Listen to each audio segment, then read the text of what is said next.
Hello everyone, simple మామిడికాయ పప్పు అండి. ముందుగా ఒక గ్లాస్ పెసరపప్పు తీసుకొని మంచిగా వాష్ చేసుకొని 1 గ్లాస్ పెసరపప్పుకి 2 గ్లాసెస్ వాటర్ పోసుకొని ఒక 10 మినిట్స్ నానబెట్టుకున్నానండి. దాంట్లోనే కొన్ని టమాటా ముక్కలు, కొన్ని ఉల్లిపాయ ముక్కలు, కొన్ని పచ్చిమిర్చి ముక్కలు, కొన్ని మామిడికాయ ముక్కలు వేసుకొని దాంట్లో కొంచెం పసుపు, కొంచెం కారం అండ్ కొంచెం గీ యాడ్ చేసుకొని ఒక 5 విజిల్స్ అయితే పెట్టుకున్నానండి. ఒక 5 విజిల్స్ కి మనకి పప్పు అయితే మెత్తగా ఉడికిపోతుంది. కందిపప్పుతో కన్నా ఇట్లా పెసరపప్పు యాడ్ చేసుకొని పప్పు చేసుకోండి, టేస్ట్ చాలా చాలా బాగుంటుంది. ఒకసారి నేను చేసిన ప్రాసెస్ లో మాత్రం ట్రై చేయండి. ట్రై చేసి నాకు ఎలా ఉందో నాకు కామెంట్ బాక్స్ లో చెప్పండి. ఇప్పుడు మొత్తం వేసేసుకున్నాం కదండి, వేసేసుకొని ఒక 5 విజిల్స్ అయితే పెట్టుకోమన్నాను కదా.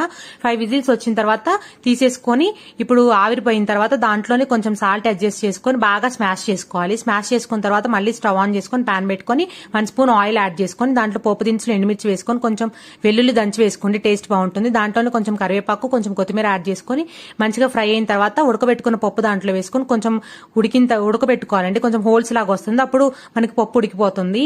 అంతే అండి, వేడి వేడి మ్యాంగో పప్పు రెడీ.